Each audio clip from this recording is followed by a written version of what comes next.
When the lion's hungry, he eats.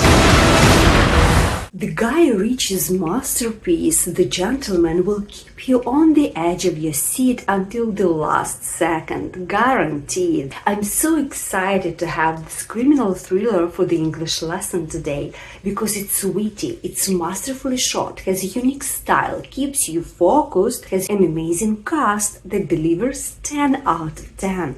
This film is definitely not a background movie.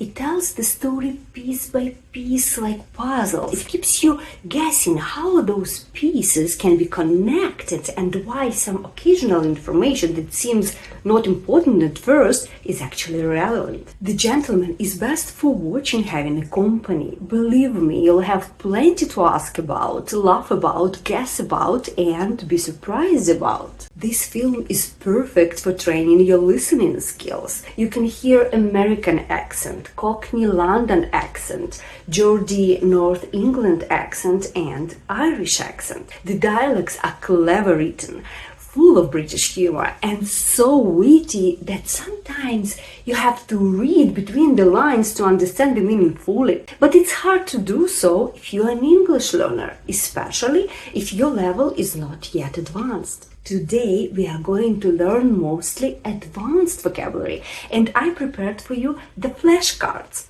Click the link in the description and download them to review when you need it. So let's get into the world of smart conversations, funny sarcasm, idioms, vocabulary of advanced level, and watch the puzzle named The Gentleman together.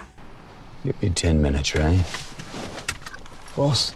Even before we see the actual scene, we can recognize that magnetic all right voice of Matthew McConaughey. If you wish to be the king of the jungle, it's not enough to act like a king. You must be the king. He talks about the power in the world, in a criminal world specifically, and it's basically the whole narrative of the film. An interesting fact, guys, the beer and the pub are real, owned by Guy Ritchie himself. There can be no doubt, because doubt causes chaos and one's own demise. Doubt causes chaos and one's own demise. Easy meaning, rephrased. Doubt creates confusion and can lead to your own downfall. Too much doubt makes life messy and can destroy you in the end. What demise means here? In this sentence, demise does not mean death literally. It means downfall, failure, or self-destruction. Emotional, mental, or practical. The phrase one's own demise means problems you cause yourself. Who's there? Roz, who's there? Boom, shot. Who kills who? Perfect beginning. Powerful, laconic, intriguing. We'll find out the answer to this question later. Fletcher. I was just hoping we could have a cozy little drink together. Fletcher, played by Hugh Grant, is a private investigator who comes to blackmail Ray. They are ready to put 150 grand in my pocket to give him some filth. He says the local newspaper is ready to pay him for some info, which he calls filth. Filth is not an advanced word, but English learners sometimes confuse filthy and dirty, especially in the figurative meaning. So dirt is a neutral word, used for soil, dust, mud, stains, like there is dirt on your shoes. Filth is a stronger, more emotional word, used for something disgusting that needs not only cleaning, but disinfection as well. In the figurative meaning, dirty describes something dishonest, improper, unfair, like dirty politics, dirty jokes, dirty tricks. The word filthy describes something immoral, deeply offensive, unacceptable, like filthy lies, filthy language, filthy mind. So remember, if it's a little bad, use dirty. If it's really disgusting or shocking, use filthy. If you would be so kind as to furnish me with 20 million British pounds, I will give you everything. Fletcher asks to be paid 20 million not to sell the info to the public. He says, if you would be so kind as to furnish me with this money. Furnish someone with something means to supply, to give, to provide. Examples: furnish me with data, with an apartment, with updates. You deluded, shit-eating cunt. Quite like it when you talk dirty to me. Mild and easy joke here. He says, I like it when you talk dirty to me. He doesn't say filthy, right? Even though Ray calls him deluded, this word comes from delusion. It describes someone who believes in untrue things. Fletcher takes it in a playful way. You'd say talk dirty when someone uses bad words not for offense, but for fun. It's often used in intimate situations. That's why Fletcher says, I can feel myself engorging. it's a nice word playing here. Engorge means to fill the body parts with liquids, especially blood, so it becomes swollen. So I believe you've guessed already which part of his body he's talking about. You play a game with me, Ray? I don't want to play a game. I said play a game with me, Ray. The playful mood is gone. Fletcher, having all the info he gathered, wrote a screenplay that is called Push, and he's about to reveal what he knows in a way of describing a movie. It's an amazing filmmaking decision. It's basically a movie inside a movie. An interesting fact, this film was originally named Bush, but changed into The Gentleman during production. He's gorgeous. He's golden age Mickey Pearson. He studies the dark art of horticulture. Dark art of horticulture. Funny sarcasm over here. You probably know what agriculture is. This term is more widely used, means farming, raising animals and crops. Horticulture is a part of agriculture, which is a science of growing plants, flowers, trees, etc., not animals. So what he means by the dark art of horticulture? He never finished his education because he found his vocation, a naughty vocation. Michael Pearson found his naughty vocation. Please do not confuse this word with vacation. Vocation spelled with O. It's a job you love, you enjoy, you feel that is the only thing you really want to do. So your current job may not be your vocation if you don't really like it.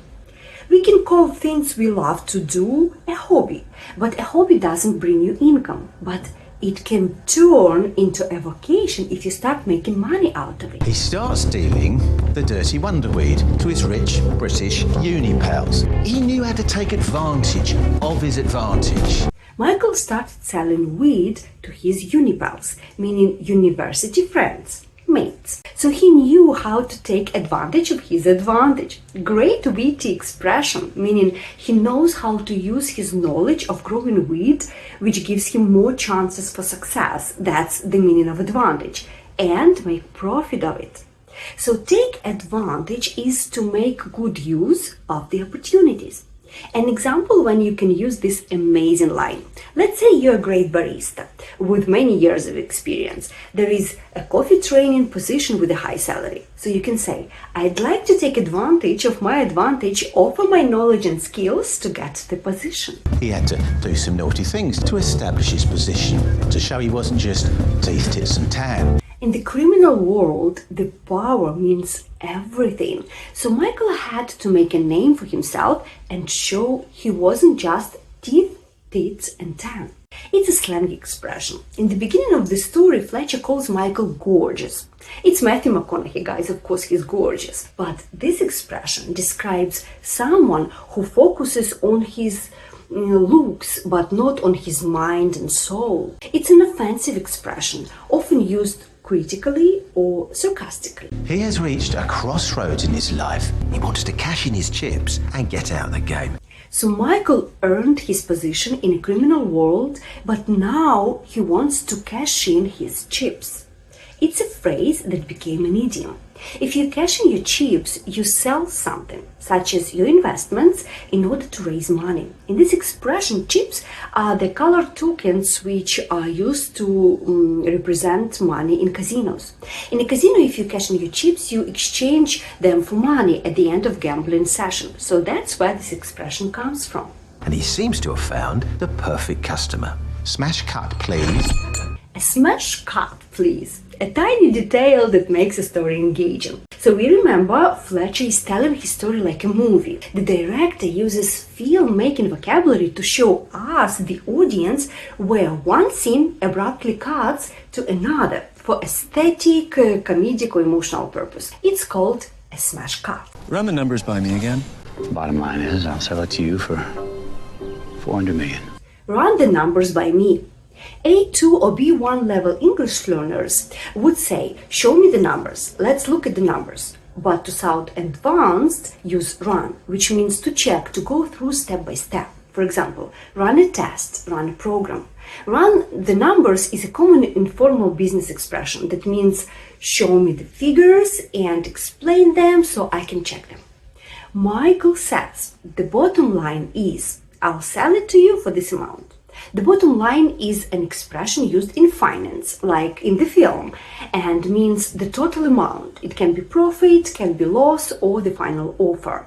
But it's also used in conversations to say the main point is, the most important fact is. For example, you are telling about the game you watched. You say, they started great, but the bottom line is they lost the game. What would it be worth to have the power to be able to pull the plug on an operation like that? What is he asking exactly? This operation involves lots of money. Will I get something out of it if I pull the plug? Meaning, if I prevent, if I stop this operation. We remember about the offer from the newspaper, right? So the plug is used to connect your device to electricity. When you pull it, you disconnect it and your device stops working. That's where the idiom comes from. Pull the plug means stop something from continuing. To grow so much, you'd need fields, but then everyone would know about it. How does he grow 50 tons of White Widow super cheese every year? And how come he's kept it under wraps? Michael managed to keep it under wraps. When you wrap something, you cover it for different reasons. To make a present, for preservation like food. So keep under wraps is an idiom and means secret. To keep hidden from other people. I tip my cap at the cheek, at the elegance, at the class. I tip my cap at the cheek, at the elegance, at the class. I tip my cap or hat is a bit old school idiom with a style, still understood and used today. Comes from the times when people touched their hats to show respect. So I tip my cap means I show respect, approval, admiration. Use it when you want to praise someone's style, skill, courage, or cleverness. The word cheek means a side of your face, but that's not what he means. Cheek also has a figurative meaning, which is bold, rude, or playful behavior, often admired for its confidence. Example, he had the cheek to argue with his boss. So I tip my cap at the cheek means I admire the boldness or audacity. So what boldness is he talking about? You have to understand a culture to understand a man. Michael explains his potential buyer how he keeps everything under wraps and manages to produce so much. The people with estates have lots of land. When they inherit them, they have to spend a lot. This is the moment in need. So this is my moment to swoop in like a guardian angel and offer my services so they can keep their houses in order. So from the context, we understand that he offers help. He kind of steps in. But why is the expression swoop in used here? Swoop in means to act suddenly, confidently, often before others do. Originally, it describes the bird that flies fast to catch something. So figuratively, it means he acts quickly at the right moment to take all possible advantages of the situation. Example, the company swooped in and bought a startup. And that's what's happening under those lands. No one sees it. No one knows the methods. The business is thriving until someone decides to mess with it. And I would like you to consider an offer. This guy is called Dry Eye. He goes behind his boss's back and makes an attempt to buy Michael's vocation off of him. I know how you lot love fables, so let me share a little fable with you. Sometimes to teach someone a lesson or a moral story, people tell fables. It's a short story that tells a moral truth, often using animals as characters. There once was a young and foolish dragon who came to ask a wise and cunning lion. If you meet a person who uses their intelligence to outwit others, finds hidden motives and manipulates situations, you can call him cunning. A cunning person is clever, but he achieves his goals using lies and tricks. About acquiring his territory. But the dragon couldn't understand what off meant, so he persisted. To ask about acquiring the territory means to get something by buying and to get knowledge or skill. This word is used mostly in formal English and literature. For example, acquire a taste for something, meaning to start liking something.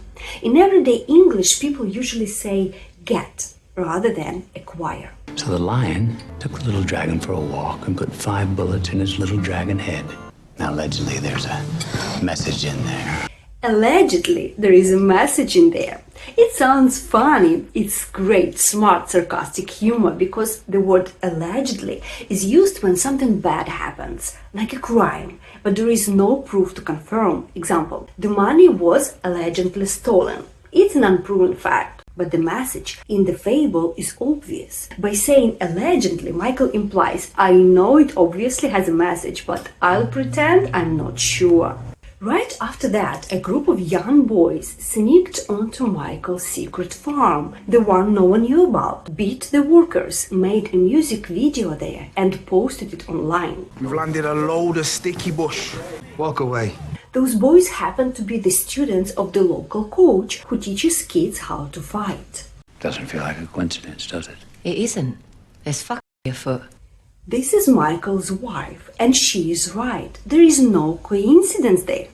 It's when two things happen at the same time, in the same place, or to the same people in a way that seems surprising or unusual.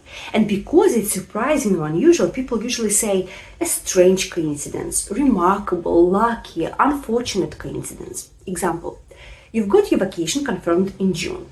Your friend invites you to visit him in June. You can say, what an amazing coincidence, I just got my vacation for those dates. Michael's wife also says, someone is planning to screw them. The word afoot means to be planned or prepared. Use this word to sound more advanced. For example, level B1, I have a surprise prepared for you. Level C1, there is a surprise afoot. Afoot is commonly used for mystery, suspense, or humor. Who'd be smart enough to find one of Mickey's farms, post it all online, because that is really rubbing your face in it, isn't it? That video, Fletcher says, is rubbing your face in it. What he wants to say with that? You can also say rub it in your face. This expression means that someone repeatedly mentions something which is unpleasant or irritating to the person. It means they talk about something that embarrasses you, often a mistake that you made or something silly that you did. If someone is doing that, you can say, I know about my mistake, no need to rub it in, meaning no need to constantly remind me about that.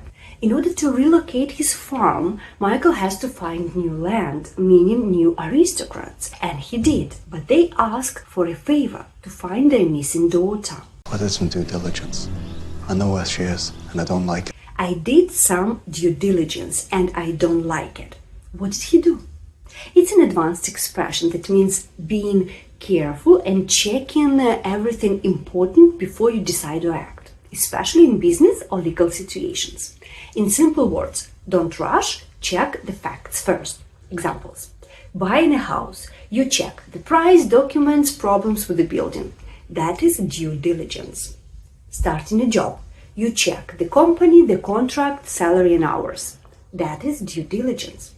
Buying something online, you read reviews, check the seller, compare prices. So you can say, check everything carefully, that is level B1. Or do your due diligence, which is level C1. I'd rather we didn't get involved. Why not? What if she doesn't want to come? It's going to get messy. Let's look closer at the sentence, I'd rather we didn't get involved. English learners often find it confusing and make mistakes here saying, I'd rather we don't get involved or I'd rather we will not get involved. And they say like that because the meaning doesn't refer to the past. It means I prefer we don't do it. The past form makes the sentence less direct, more polite, more careful. Compare. I don't want us to get involved. It's very direct. I'd rather we didn't get involved. It's softer, more diplomatic. Remember, would rather plus past tense is a correct and natural English structure. Examples. I'd rather you didn't tell him. She'd rather he didn't call. You haven't heard a whisper? Like when so much bush go missing and nobody know nothing. The coach has been investigating who his boys robbed. I found out whose weed we took. And now you fucking tell me! This is not the time to keep your cards close to your chest. He says, this is not the time to keep the cards close to your chest because it's dangerous. Keep your cards close to your chest is a metaphor from card games like poker.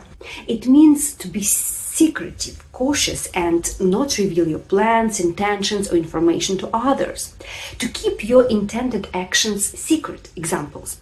You never quite know what he's going to do. He keeps his cards close to his chest. I'd like to extend my apologies on their behalf. The coach is doing an honorable thing. He understands the boys didn't know what they were getting themselves into. They're my lads, my responsibility. So it's me that should be accountable for their actions. He says, the lads are my responsibility, so it's me who should be accountable for their actions. Lads is another name for boys, widely used in British English. Be accountable means to be responsible for the effects of your actions and willing to explain or be criticized for them. It's used with the preposition for and the preposition to. Accountable for answers this. What are you responsible for? A task, action, result. Use it to name a thing. Example, she is accountable for the budget. Accountable to answers this. Who must you answer to? A person or authority. Use it to name the person or organization. Example, she is accountable to the board. Example using both prepositions. She is accountable to her manager for their project. I'll make amends until that debt is settled. But just leave me lads alone. Make amends to somebody for something is to do something to show you are sorry for hurting or upsetting someone. In simple words, to compensate, to fix a mistake. Example, she tried to make amends by inviting him out to dinner. His name is Fahak, but spelled with a PH, so it sounds like Fahak. With the coach's help, they find out it was Dry Eye who leaked the information about the farm location. But we don't know yet how he got that info. Michael decides to confront Dry Eye's boss. Should you try and undermine me, I will be forced to accept your call to arms. Do you understand?